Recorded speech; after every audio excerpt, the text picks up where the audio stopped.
जय श्री राधे। पूज्य श्री सद्गुरुदेव भगवान के चरणों में प्रणाम। पूज्य श्री भाई जी से एक साधक के प्रश्नों के उत्तर।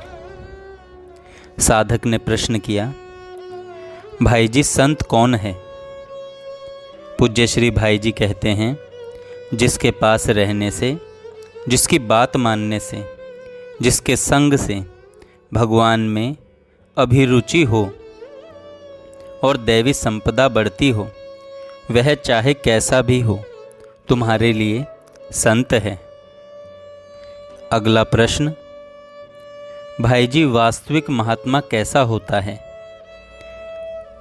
श्री भाई जी कहते हैं, महात्मा का कोई कार्य ऐसा नहीं हो सकता जिससे किसी का परिणाम में अकल्याण हो या जो परमार्थ विरोधी हो, जो त्रिगुणातीत विकारों तथा प्राकृतिक द्वंद्वों से परे है, जो चराचर सब में सदा अपने आत्मा का अनुभव करते हैं, जो नित्य स्वस्थ हैं, या जो चराचर अखिल विश्व में सदा श्री भगवान का अव्यवधान दर्शन स्पर्श प्राप्त करते हैं।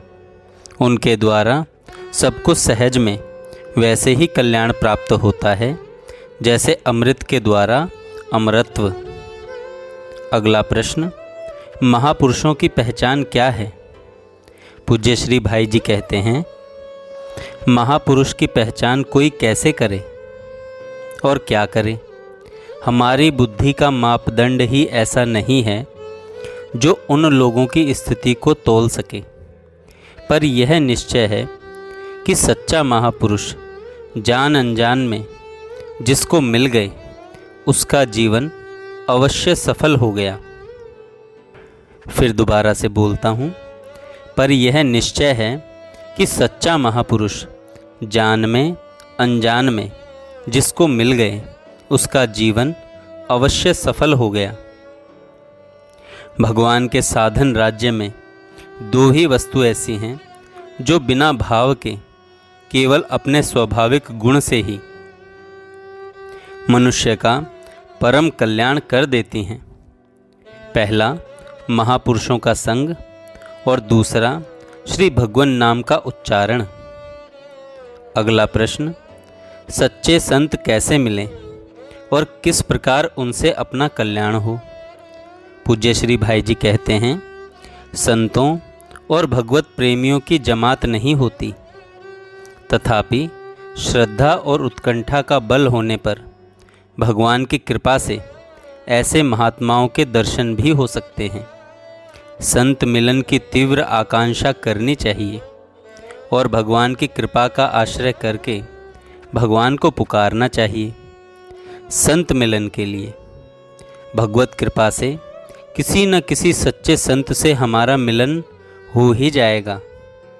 ऐसे महात्माओं का दर्शन, स्पर्श, श्रवण, एक साथ निवास और स्मरण भी अमोघ होता है।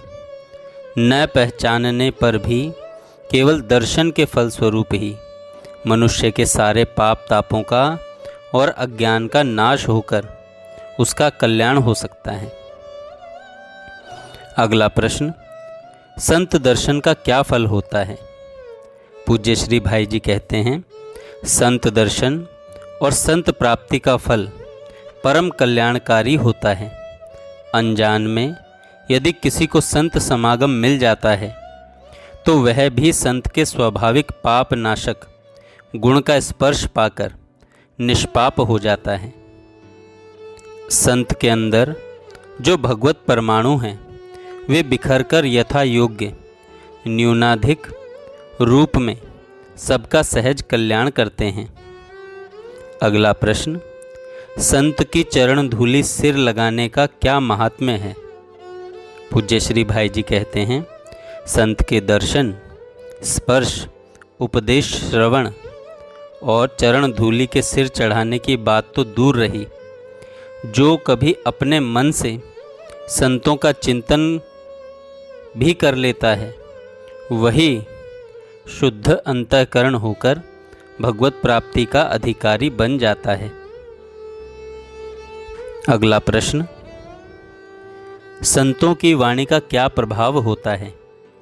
पूज्य श्री भाई जी कहते हैं, संत की वाणी का सीधा संस्पर्श हो जाए, देख सकें, सुन सकें, पढ़ सकें, मनन कर सकें तो कहना ही क्या, किंतु यदि केवल सुन ही सके तो उसका फल भी अमोघ होता है।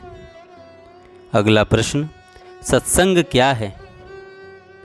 पूज्य श्री भाई जी कहते हैं, जिन वस्तुओं से हमारे अंतःकरण में स्थित दुष्ट विचारों का नाश होकर सद्विचारों की उत्पत्ति हो और चित्त वृत्ति की गति भगवान की ओर होने लगे, वही विषय सत्व स्वरूप परमात्मा के साथ हमारा संबंध कराने वाला होने के कारण सत्य है और उसका संग सत्संग है। अगला प्रश्न, उत्तम सत्संग का स्वरूप क्या है? पूज्य श्री भाई जी कहते हैं, इसके दो स्वरूप हैं। एक वह जो अंतःकरण की शुद्धि में कारण बनकर मोक्ष की प्राप्ति में साधन रूप होता है, और दूसरा वह जिसके क्षण काल की भी मोक्ष के साथ तुलना करना असंगत माना गया है। इनमें पहले की अपेक्षा दूसरे की विशेष महिमा है। अगला प्रश्न, सत्संग के अभाव में क्या करें? पूज्य श्री भाई जी कहते हैं, भगवान नाम को अपना साथी बनाएं।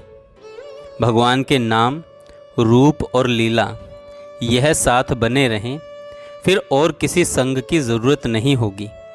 इनसे बड़ा कोई संत भी कहाँ मिलेगा। जप से, नाम का, ध्यान से रूप का और गीता भागवत आदि के स्वाध्याय से भगवत लीलाओं का संग हो सकता है।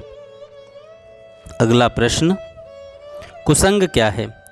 जिस व्यक्ति वातावरण, परिस्थिति, वस्तु, विचार आदि के द्वारा तीन चीज़ें हों, भगवान की ओर से चित्त वृत्ति हटे, दूसरा भोग विषयों की ओर रुचि बढ़े एवं विषयों की प्राप्ति के लिए पाप की ओर प्रवृत्ति हो। अगला प्रश्न, कुसंग का क्या प्रभाव पड़ता है? मनुष्य के उत्थान और पतन के लिए जितने कारण हैं, उनमें संग एक प्रधान कारण है। संग के अनुसार ही मनुष्य का मन बनता है और मन के अनुसार ही क्रिया होती है और क्रिया के अनुसार ही फल मिलता है। अच्छे हृदय का मनुष्य भी नीच संग से नीच मन वाला होकर गिर जाता है। भाई जी, साधु असाधु के संग का क्या अंतर है? पूज्य श्री भाई जी कहते हैं, विषय आसक्त मूढ़ पुरुषों का समागम मोह जाल की उत्पत्ति का कारण है और प्रतिदिन साधु महात्माओं का समागम करना धर्म की उत्पत्ति का हेतु है।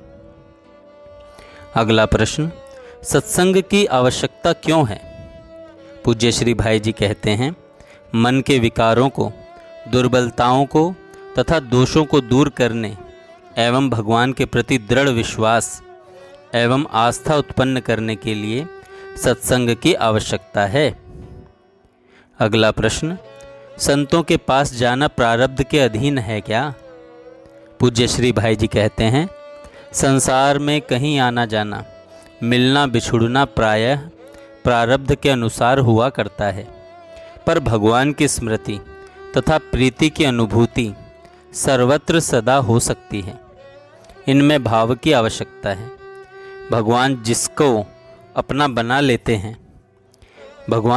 अपना लेते हैं उसको छोड़ना कभी जानते ही नहीं, यह निश्चय रखना चाहिए। अगला प्रश्न, भक्त और भगवान में अभेद होने पर भी भक्त के कार्य भगवान जैसे क्यों नहीं होते हैं? उत्तर में भाई जी कहते हैं, भक्त और भगवान में अभेद होता है, पर भक्त का कलेवर दिव्य नहीं होने से उस कलेवर के सीमित क्षेत्र में ही भगवान कर्म करते हैं। जैसे उस भक्त की जो भाषा है, भगवान उसी भाषा में बोलते हैं, और उस भक्त का जो कार्य क्षेत्र है, भगवान उसी क्षेत्र तक ही कार्य करते हैं। पर अवतार के समय भगवद विग्रह दिव्य होने से वहाँ भगवान अपनी शक्ति के अनुरूप कार्य करते हैं। अगला प्रश्न, क्या किसी व्यक्तित्व को भगवान मानकर पूजा करना उचित है?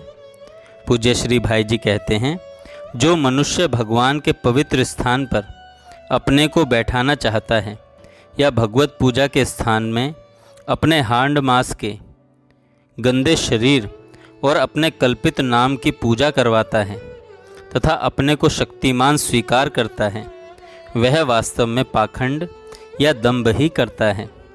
मूर्ति में भगवान की पूजा करने वाला मूर्ति को भगवान माने, पतिव्रता स्त्री पति को परमेश्वर माने, शिष्य गुरु को परमात्मा माने, ये सब मानने वालों के कल्याण के लिए हैं। वस्तुतः न तो पत्थर की मूर्ति भगवान है, न हाड़ मांस का पति का शरीर या गुरु का शरीर ही परमेश्वर या परमात्मा है। हाँ, भगवान सबके अभिन्न निमित्तोत्पादन कारण होने से भगवान के सिवा जगत में कुछ भी नहीं है। इस दृष्टि से तो सभी भगवान हैं। अगला प्रश्न, आजकल लोग प्रायः सच्चे संत महात्माओं में भी दोषारोपण कर देते हैं, इसका कारण क्या है? उत्तर में भाई जी कहते हैं, हम अपनी जिस विषय आसक्त, कामनाग्रस्त, अज्ञान विमोहित और अनिश्चयात्मिका बुद्धि की कसौटी पर कसकर सत्पुरुषों को या महात्माओं को पहचानना चाहते हैं, उस कसौटी पर कसी जाने वाली वस्तु उन महापुरुषों में कोई दोष नहीं रहने पर भी हम अपनी अश्रद्धा और तमसावृत्ता बुद्धि से उनकी चेष्टा के रहस्य को न समझकर उनमें दोषारोपण कर देते हैं। यदि सच्चे संत न मिले तो क्या ऐसे संतों के स्मरण से लाभ होता है? सच्चे संत की स्मृति ही पाप ताप और अज्ञान अहंकार का नाश करने वाली है। अगला प्रश्न, संत सेवा का प्रधान साधन क्या है? पूज्य श्री भाई जी कहते हैं, संतों के बतलाए हुए मार्ग पर श्रद्धा और साहस के साथ चलना। जो अपनी साधना के द्वारा संतों की साधना की पूजा करते हैं, वही असल में सच्ची संत सेवा करता है। अगला प्रश्न, संत का संग सेवन क्या है? पूज्य श्री भाई जी कहते हैं, संग वही है जिसमें उन संत पुरुष के विचारों, भावों, उपदेशों तथा उनके द्वारा प्राप्त तत्व विचारों का नित्य मनन होता रहे, और सेवन वह है जिसमें इन सब का जीवन में विकास हो जाए। अगला प्रश्न, क्या सच्चे संत में श्रद्धा होने पर ही उनके संपर्क का लाभ मिलता है? पूज्य श्री भाई जी कहते हैं, संत का मिलना ही बड़ा दुर्लभ है, पर वे यदि मिल गए तो काम बन गया। उनमें वस्तु गुण से ही काम बन जाता है। श्रद्धा होने पर काम हो, इसमें कौन सी बड़ी बात है? अगला प्रश्न, संतों को एकांत में रहकर मौन साधना करना ठीक है या लोक कल्याण के लिए कार्य करना? पूज्य श्री भाई जी कहते हैं, एक महात्मा यदि परम सिद्ध और शक्ति संपन्न हो तो वे कहीं एकांत में मौन रहकर भी अपनी शक्ति से भंडारों में से नित्य निरंतर अपने आप जगत को जितना देते हैं, जितना विश्व का महान कल्याण करते हैं, उतना कोई भी बाह्य समर्थ तथा सच्चा प्रचारक भी नहीं कर सकता। अगला प्रश्न, जीवन मुक्त पुरुष द्वारा संपादित कर्मों का परिणाम भी पाप पुण्य होता है क्या? पूज्य श्री भाई जी कहते हैं, वस्तुतः कर्म संज्ञा वही सिद्ध होती है जहाँ कोई कर्ता होता है। जीवन मुक्त में कर्तापन का अहंकार रहता नहीं, इसलिए उसके द्वारा कर्म नहीं होते। अगला प्रश्न, संतों के चरण स्पर्श या उनकी चरण रज लेने को लोग लालायित रहते हैं। यह कोरी भावुकता से करते हैं या इसका कोई वैज्ञानिक आधार भी है? पूज्य श्री भाई जी कहते हैं, संत में है केवल भगवत भाव, अतः उसके शरीर से निरंतर भगवत भाव के परमाणु निकलते रहते हैं। हाथों की अंगुलियों के पोरवों और चरणों के पोरवों से विद्युत के परमाणु विशेष मात्रा में बाहर निकलते हैं तथा पैर के अंगूठे से तो वे सबसे अधिक निकलते हैं।